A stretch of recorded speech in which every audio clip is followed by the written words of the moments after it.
अगर तृप्ति चाहते हो, मोक्ष चाहते हो, कल्याण चाहते हो, तो मैंने कहा कि विकारों का गिर जाना, आपके भीतर में जो विकार हैं, जिस विकार के कारण आपके जीवन में बंधन है, प्रत्येक व्यक्ति बंधन को काटना चाहता है, मोक्ष चाहता है, निर्माण चाहता है, कल्याण चाहता है। कल्याण होगा कैसे? कल्याण के लिए क्या करना पड़ेगा, यत्न क्या करना है? उसके लिए कहा कि विकारों का गिर जाना। आपके भीतर में जो आसक्ति है, आपके भीतर में जो मोह है, आपके भीतर में जो तृष्णा है, हाँ, तृष्णा इतनी आसानी से नहीं जाती है, मोह इतना आसानी से नहीं जाता है, वैराग्य आदमी के जीवन में इतना आसानी से नहीं होता है, उसके लिए बहुत यत्न करना पड़ता है। संसार इतना आसानी से नहीं छूटता है, संसार को छुड़ाने के लिए बहुत यत्न करना पड़ता है, बहुत प्रयत्न करना पड़ता है, तब जाकर के संसार की आसक्ति छूटती है।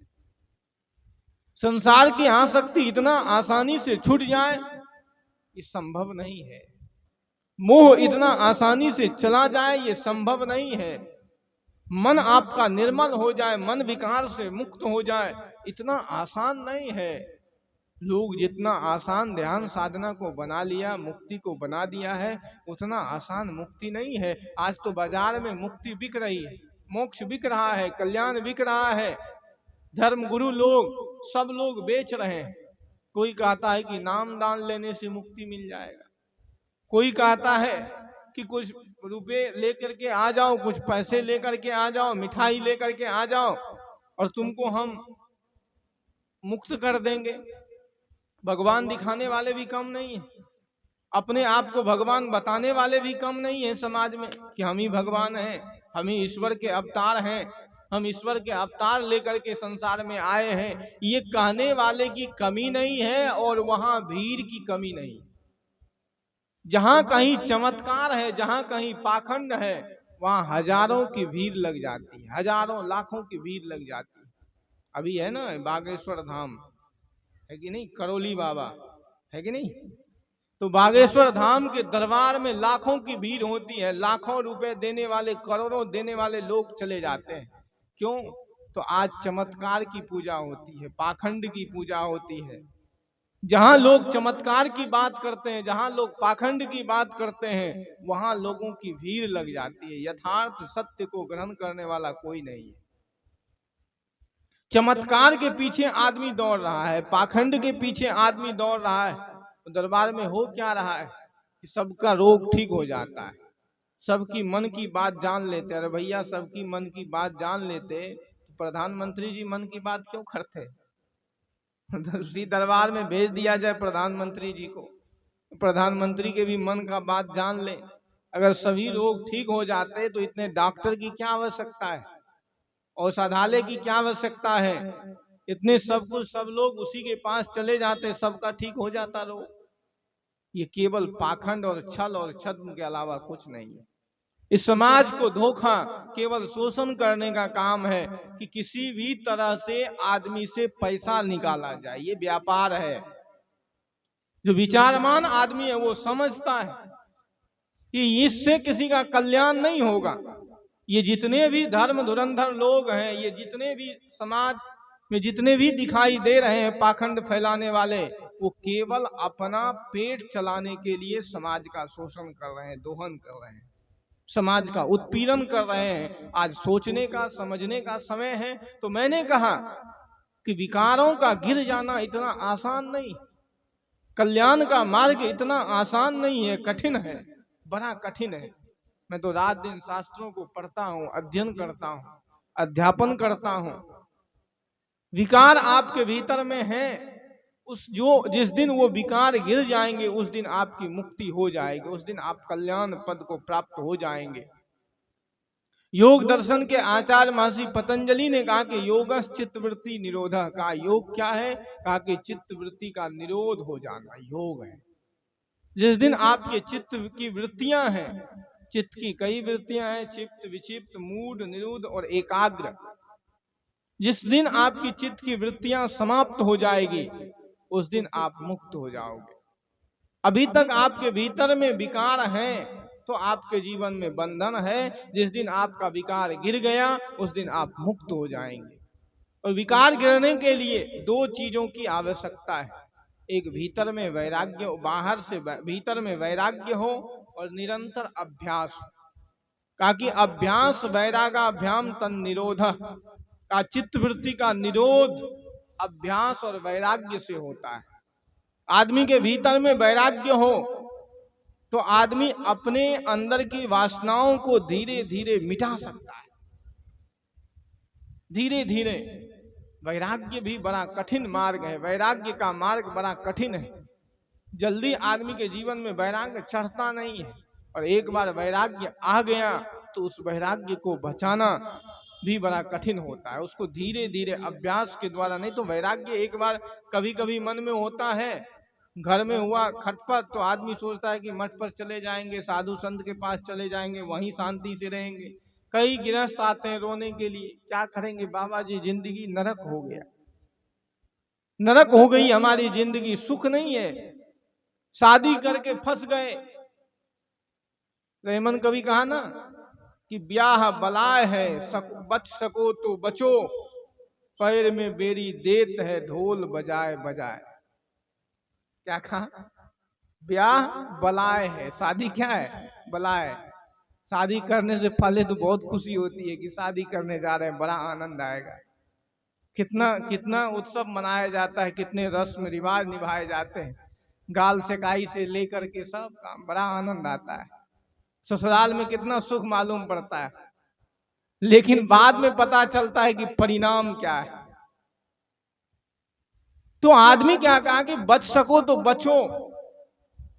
तो वैराग्य आदमी के भीतर में आता है, क्षण भर के लिए आया फिर चला गया। संसार को छोड़ने के मन में आया, यार छोड़ देंगे, अब संसार में सुख नहीं है, लेकिन कुछ देर के बाद फिर सोचते कि यार घर ही ठीक है, बाबाजी के मठ पर क्या खाने पीने को कुछ मिलता नहीं है, झाड़ू पोछा सब लगाना पड़ता है, बर्तन साफ करना पड़ता है, ऐसे घर में ही ठीक है कि पत्नी की कम से कम डांट सुनते थे और भोजन तो समय से मिल जाता है, एक क्षण में वैराग उतर जाता है।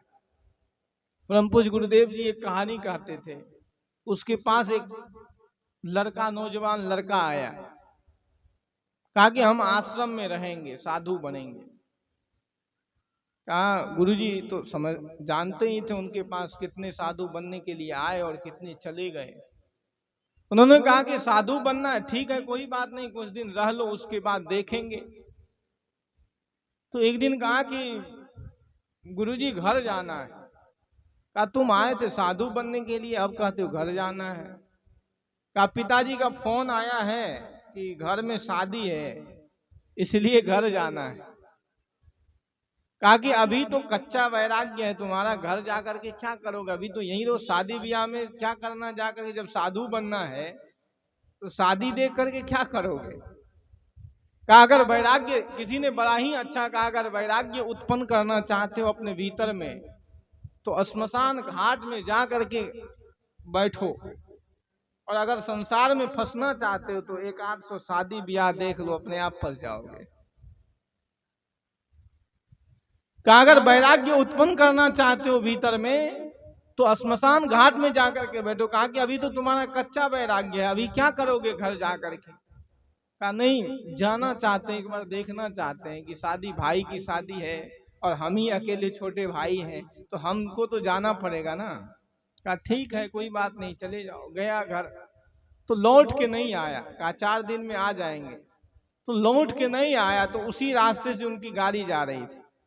कहा कि यहाँ का एक लड़का आया था साधु बनने के लिए, वो कहाँ है, उसको बुलाओ। कहा ठीक है, उसको बुलाया। कहा कि तुम तो बोले थे 5-4 दिन में आ जाएंगे लौट करके, अभी तो 1 महीना हो गया, लौट करके क्यों नहीं गया। कहा कि गुरुजी विचार बदल गया हमारा। कहा क्या हुआ। कहा कि भाई के शादी में गए, जब देखे कि शादी कैसे होती है, खीर खवाई गल सकाई सब देखे, तो हमारे मन में भी आ गया कि हम भी अब शादी ही करेंगे, बाबाजी में कुछ नहीं रखा है, इसलिए हम जो है अब वापस लौट के नहीं जाएंगे। तो वैराग्य का मार्ग बड़ा कठिन होता है, इतना सहज और सरल नहीं है। संसार का मार्ग चिकना होता है, आदमी जगह जगह फिसल जाता है, गिर जाता है। संसार में फिसलन है। संसार का मार्ग आदमी को चिकना लगता है, सुख लगता है, लेकिन होता सुख नहीं। गीता कहती है कि ये ही भोगा संस्पर्जा दुख योनि एवते आद्यंतवंत कौन्तेय नतेषु रमते बुधा। का ये ही भोगा संस्पर्जा दुख योनि एवते आद्यंतवंत कौन्तेय नतेषु रमते बुधा। ये जो भोग का मार्ग है, तत्काल तो सुख मालूम पड़ता है, लेकिन परिणाम में दुख ही मालूम पड़ता है। ये ही भोगा संस्पर्जा दुख योनि एवते आद्यंतवंत कौन्तेय नतेषु रमते बुधा। संसार भोग के मार्ग पर ज्ञानी जन कभी नहीं जाते, सुधी जन कभी नहीं जाते। भोग का मार्ग तो दुख का मार्ग है, पीड़ा का मार्ग है, परिणाम में दुख ही आता है। तो यही भोगा संस्पर्जा दुख योनि एवते, दुख को प्राप्त कराने वाले हैं भोग का मार्ग, पीड़ा को प्राप्त कराने वाले हैं, कष्ट को प्राप्त कराने वाले हैं, और उसी में आदमी रात दिन लगा रहता है। वैराग्य का मार्ग बड़ा कठिन है। वैराग्य के लिए आदमी को बहुत तप करना पड़ता है, तब जाकर के भीतर में वैराग्य होता है। और उसके लिए निरंतर अभ्यास करना पड़ता है कि एक दिन सुबह उठ करके ध्यान साधना कर लिए और दूसरे दिन दिन भर सो रहे हैं, तो संभव नहीं है। निरंतर अभ्यास का चीज है। महर्षि पतंजलि ने कहा कि अभ्यास वैरागाभ्याम तन निरोध, कहा कि चित्त वृत्ति का निरोध हो सकता है। कहा कैसे? कहा कि अभ्यास और वैराग्य से। निरंतर अभ्यास जो व्यक्ति करता है किसी चीज का, तो अभ्यस्त हो जाता है। और वैराग्य होता है तो वैराग्य के द्वारा आदमी भीतर में अगर वैराग्य है तो संसार का जो माया है वो आपके ऊपर असर नहीं कर सकता। और अगर आप अभ्यास करते हैं तो भीतर का जो दोष है, भीतर की जो वासनाएं हैं, वो धीरे धीरे खत्म होगी। क्योंकि अनादि काल से हम इस संसार में जन्मते आए हैं, मरते आए हैं, तो अनादि काल का संस्कार हमारे भीतर में पड़ा हुआ है, वो एक दिन में चला जाएगा, संभव नहीं। लोग को बहुत जल्दी होती है कि कितना जल्दी मुक्त हो जाए, कितना जल्दी हम समाधि को प्राप्त हो जाए। इतना आसान है क्या? इतना आसान होता तो सब प्राप्त कर लेता, सब तर जाता। उसके लिए निरंतरता चाहिए आदमी को। अभ्यास वैरागाभ्याम तन निरोध। भगवान कृष्ण से अर्जुन ने प्रश्न किया कि चंचलम ही मनः कृष्ण प्रमाथि बलव दृढ़ तस्याहम निग्रह मन्ये वायोरिवसु दुष्करम। कहा कि चंचलम ही मनः कृष्ण, हे कृष्ण, मन बड़ा चंचल है, वेग वाला है, अप्रमथनशील है। ये मन जो है बड़ा वेग वाला है। इस मन को कैसे बस में किया जाए? कि मन कभी आदमी का अभी सत्संग पंडाल में है, लेकिन ऊपर से आदमी यहाँ है, लेकिन भीतर भीतर आदमी सोच रहा है कि बाबा कब प्रवचन समाप्त करेंगे, कि घर जाएंगे और भी काम है। मन में हो रहा होगा कि घर से आ गए हैं, ताला नहीं लगाए हैं, घर में कहीं कोई कुछ ले न ले। आदमी यहाँ होता कहाँ है? गोस्वामी जी ने तो साफ शब्दों में कहा कि मन तो रमे संसार में तन साधुन के संग, तुलसी याही वियोगते नहीं लागा हरि रंग। मन तो संसार का रमन कर रहा है, मन तो संसारिक वासनाओं का चिंतन कर रहा है, तन यहाँ है, तो कैसे होगा? तो भगवान कृष्ण से अर्जुन ने प्रश्न किया, चंचलम ही मनः कृष्ण प्रमाथि बलवदृढ़ तस्याहम निग्रह मन्ये वायोरिवसु दुष्करम। कहा ये मन बड़ा चंचल है, अप्रमथनशील है। इस मन का प्रमथन कैसे किया जाए? तो भगवान कृष्ण उत्तर देते हैं कि असंशयम ही महाबाहो मनोर दुर्निग्रहम चलम अभ्यासे न तु कौन्तेय वैराग्य न च गृह्यते। कि असंशय ये मन बड़ा चंचल है, वेग वाला है, अप्रमथनशील है, लेकिन इस मन को भी बस में किया जा सकता है। कहा किसके द्वारा? कहा कि अभ्यास और वैराग्य के द्वारा। अभ्यास के द्वारा मन का निरोध किया जा सकता है, मन के विकारों का शमन किया जा सकता है। क्योंकि सारे बंधन के मूल में मन ही है। मन ही तो बंधन बनाता है। मन मान लेता है कि ये अपना है, ये पराया है, और उसी में फंस करके हम अपने जीवन को गंवा देते हैं। मन जिसको अपना मान लेता है उसको हम अपना मान लेते हैं। मन जिसको अपना नहीं मानता उसके प्रति कोई मोह है। पड़ोसी में अगर कोई मर जाए तो हमको कोई पीड़ा होती है क्या? और अपने घर में मर जाए कोई तो आदमी रोता है, चीखता है, चिल्लाता है कि ये कैसे हो गया। एक प्रसंग आता है रामायण में भी, आप लोग सुने होंगे कि रामचरितमानस में, कि राम ने क्या किया, बाली को मार दिया। क्या किया? बाली को मार दिया। तो जब बाली मर गया तो उसकी पत्नी तारा रो रही थी। तारा विकल भई रघुराया, दिन्ही ज्ञान हर लिन्ही माया। तारा रो रही है विकल होकर के, विह्वल होकर के, कि नाथ किस कारण से मेरे पति को आपने मार दिया, कौन सा दोष किया था, इस बेचारे ने क्या गलती की थी कि आपने इसको मार दिया। तो राम जी कहते हैं कि क्षितिजल पावक गगन समीरा, पंच तत्व मिली अधम शरीरा, प्रगट सो तन आगे शोभा, जीव नित्य कही लग तुम रोबा। कि क्षितिजल पावक गगन समीरा, 5 तत्वों से मिला हुआ ये शरीर तुम्हारे सामने में पड़ा हुआ है, जीव नित्य है, अनादि है, किसके लिए तुम रो रहे हो, किसके लिए दुखी हो। अरे भैया जीव तो नित्य है, अनादि है, समझा दिया तारा। और वही जब लक्ष्मण को शक्तिवान लगता है तो वही राम रो रो करके राम का बुरा हाल हो जाता है। वही राम कहता है कि मिली है न जग में सुहदर संभ्राता। तब भी कहते कि क्षितिजल पावक गगन समीरा, पंच तत्व मिली अधम शरीरा। कह रहे हैं, तब राम जी कह रहे हैं कि मेरे जग में सुहदर भ्राता नहीं मिलेंगे। वही राम रो रहे हैं विलक करके, क्योंकि उस राम ने मान लिया कि ये मेरा भाई है। तो पड़ोसी के घर में कुछ हो जाए आदमी को कोई पीड़ा नहीं होती, कोई कष्ट नहीं होता।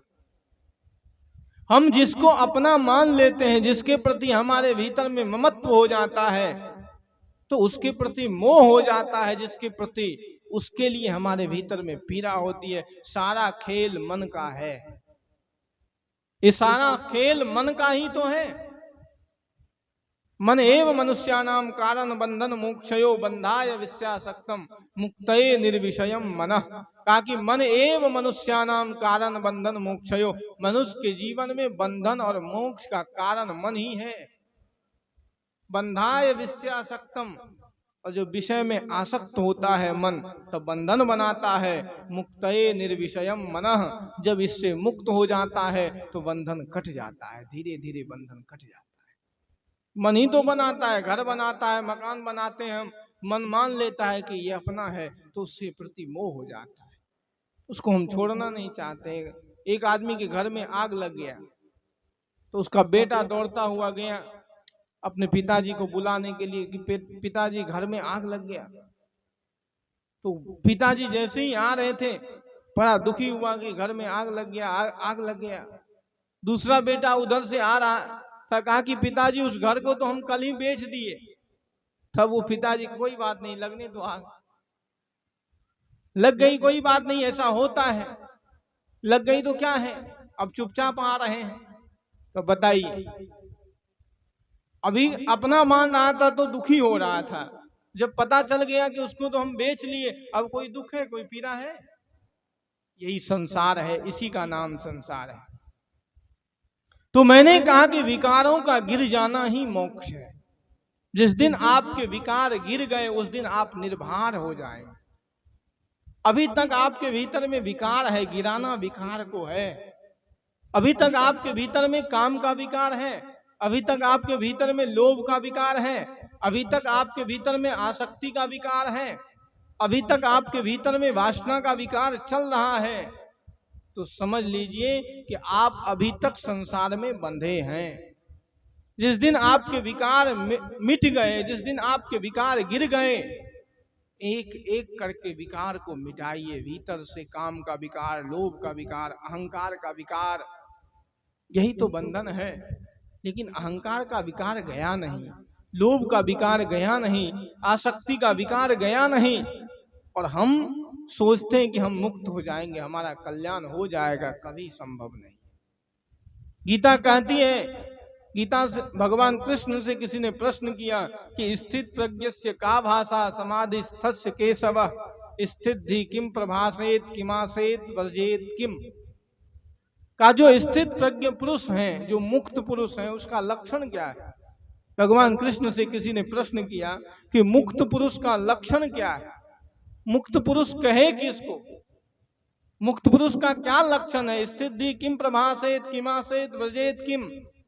तो भगवान कृष्ण कहते कि प्रजा हाथी यदा कामान सर्वान पार्थ मनोगतान आत्मन्येव आत्मन्नः तुष्टः स्थित प्रज्ञस्तदुच्यते। का प्रजा हाथी यदा कामान सर्वान मनोगतान पार्थ, का कि जिस अवस्था में साधक की सारी कामनाएं समाप्त हो जाती, भीतर में कोई कामना नहीं, संसार के प्रति कोई स्पृहा नहीं, लोभ नहीं, मोह नहीं, आसक्ति नहीं, न तत्र शोकः न तत्र मोह, वहां कोई आसक्ति नहीं है, कोई लोभ नहीं, कोई मोह नहीं, किसी के प्रति राग नहीं, किसी के प्रति द्वेष नहीं। कहा वो आदमी मुक्त पुरुष हो गया। उसी को हम स्थित पुरुष, स्थित प्रज्ञ पुरुष कह सकते हैं। का प्रजा हाथी यदा कामान, जिस अवस्था में आदमी की सारी कामनाएं समाप्त हो जाती है। और कहते कि जही शत्रु महाबाहो काम रूपम दुरासदम। हे अर्जुन, इस दुनिया में सबसे बड़ा शत्रु आदमी का कोई है तो आदमी की कामनाएं है, इच्छा है, वासना है। जही शत्रु महाबाहो काम रूपम दुरासदम। अगर शत्रु को जीतना चाहते हो, कहा कि सबसे बड़ा शत्रु काम रूप दुरासद शत्रु है। इसको जिसने जीत लिया वो व्यक्ति मुक्त हो गया, उस व्यक्ति का कल्याण हो जाता है। लेकिन हमारी कामना तो जाती नहीं है और हम सोचते हैं कि हम मुक्त हो जाएं, और ऐसे मुक्ति बांटने वाले की कमी नहीं। संसार में आज लोग मुक्ति बांटे फिर रहे हैं, मोक्ष बांटे फिर रहे हैं, कल्याण बांटे फिर रहे हैं, क्योंकि ये मार्ग बड़ा कठिन है। चित्तवृत्ति का निरोध होना, मन का समन हो जाना, मन का अमन हो जाना इतना आसान नहीं है। सदगुरु कबीरदेव ने तो साफ शब्दों में कहा कि संतों सहज समाधि भली। जिस दिन तुम सहज हो जाओगे उस दिन जो कुछ भी करोगे वही पूजा बन जाएगा, जहां जिएंगे वही ध्यान हो जाएगा। जिस दिन आपका जीवन ध्यान हो जाए, अभी तो आप एक क्षण के लिए कहीं बैठते हैं, सोचते हैं कि हम ध्यान में उतर रहे हैं। जिस दिन आपका जीवन ध्यान हो जाएगा उस दिन आप ट्रक पर चल रहे हैं, गाड़ी चला रहे हैं, तो वहां भी आप ध्यान कर सकते हैं। आप किसी से बात कर रहे हैं वहां भी आप ध्यान कर सकते हैं। आप घर में सब्जी बना रहे हैं, भोजन बना रहे हैं, वहां भी आपका ध्यान उतर सकता है। उतारना है, जीवन में होश को लाना है, जीवन में सजगता होनी चाहिए।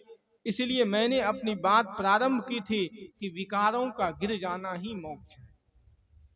यहीं से मेरी बात प्रारंभ हुई कि विकारों का गिर जाना मोक्ष है।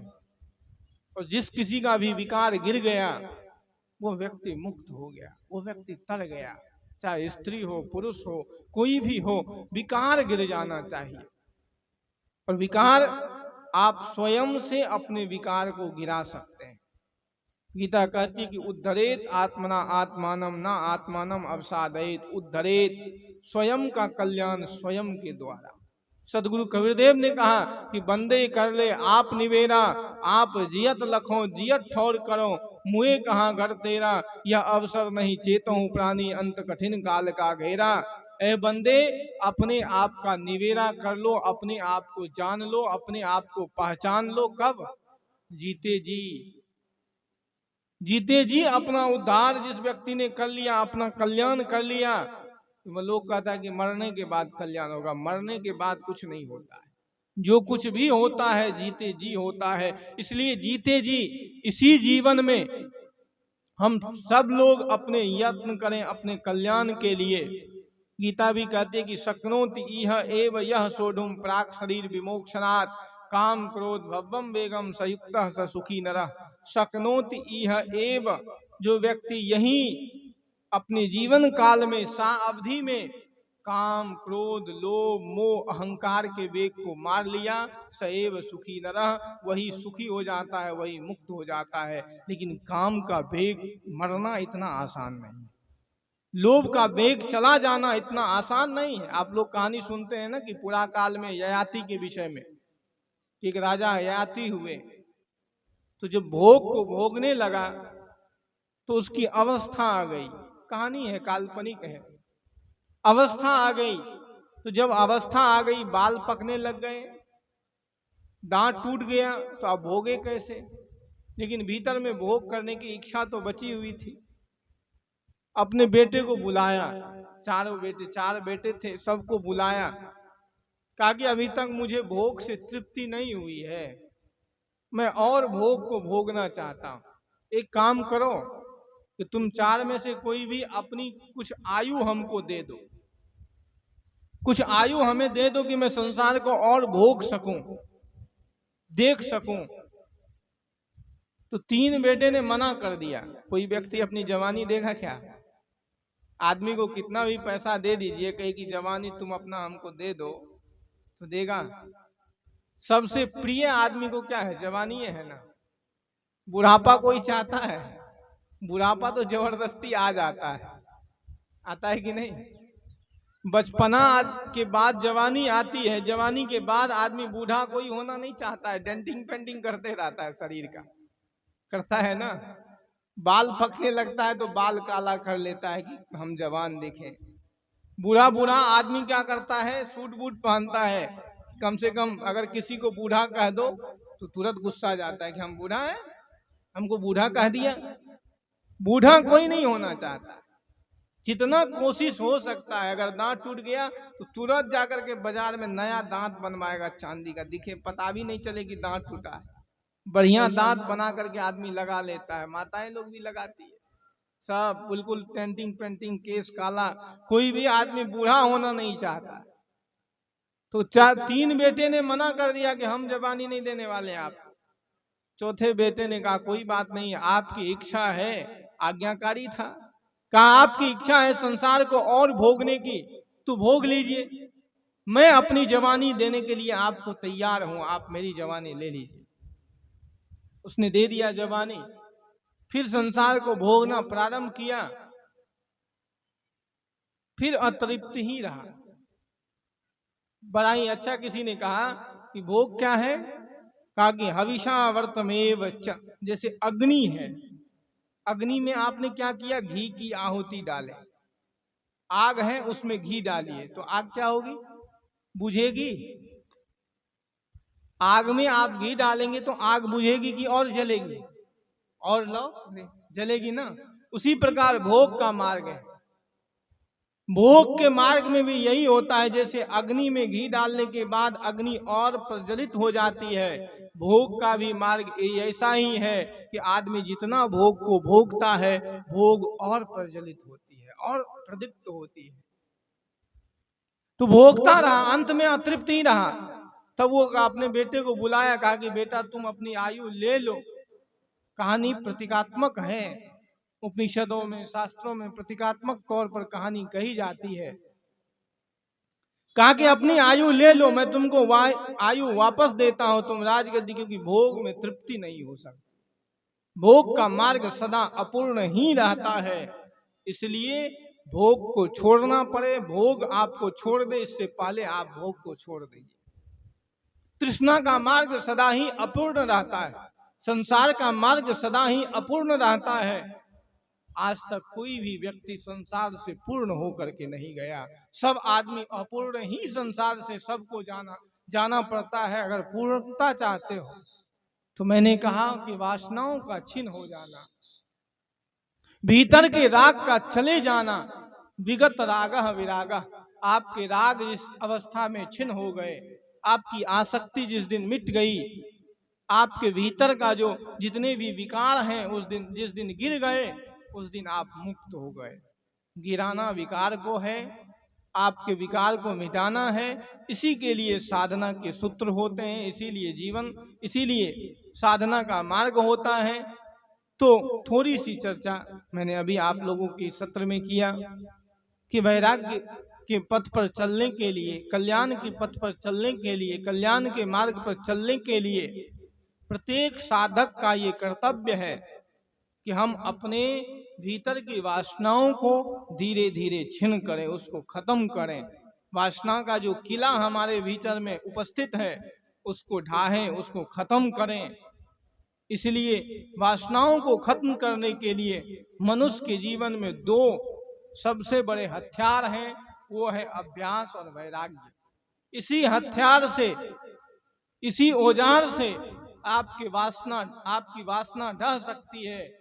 अभ्यास और वैराग्य, जो दो सूत्र साधक, जो भी साधक ये दो सूत्र अपने जीवन में अपना लिया, इसके लिए यत्न करना प्रारंभ कर दिया, उसके जीवन से एक दिन राग स्वतः खत्म हो जाएंगे, मिट जाएंगे।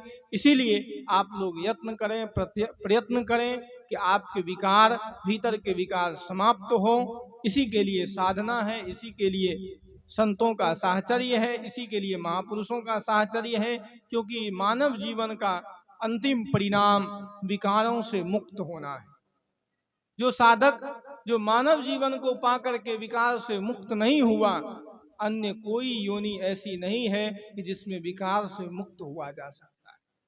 कोई योनि नहीं है। अन्य जितनी भी योनियां है सब भोग योनि है, केवल भोग करने के लिए है। एक सूअर को देख लीजिए, कितनी बच्चा होता है, कितना एक बार में कितना बच्चा निकालता है, 12-12 बच्चे एक बार में सूअर को होता है।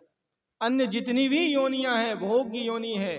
अन्य जितनी भी पशु योनि है केवल भोग के लिए है। मानव योनि एक ऐसी योनि है जो योग की योनि है, कल्याण की योनि है, आत्म उद्धार की योनि है। और इस मानव जीवन में भी जिसने अपना उद्धार नहीं किया, अपना कल्याण नहीं किया, उस व्यक्ति का कभी भी कोई और रास्ता उसके जीवन में हो नहीं सकता। तो मैंने थोड़ी सी चर्चा आप लोगों के बीच किया कि मानव जीवन के उद्धार के लिए, आत्म कल्याण के लिए विकार का गिर जाना ही मोक्ष है, विकारकों का मुक्त गिर जाना ही कल्याण है। इसलिए प्रत्येक व्यक्ति का पुनीत कर्तव्य यही है कि अपने विकारों को गिराएं,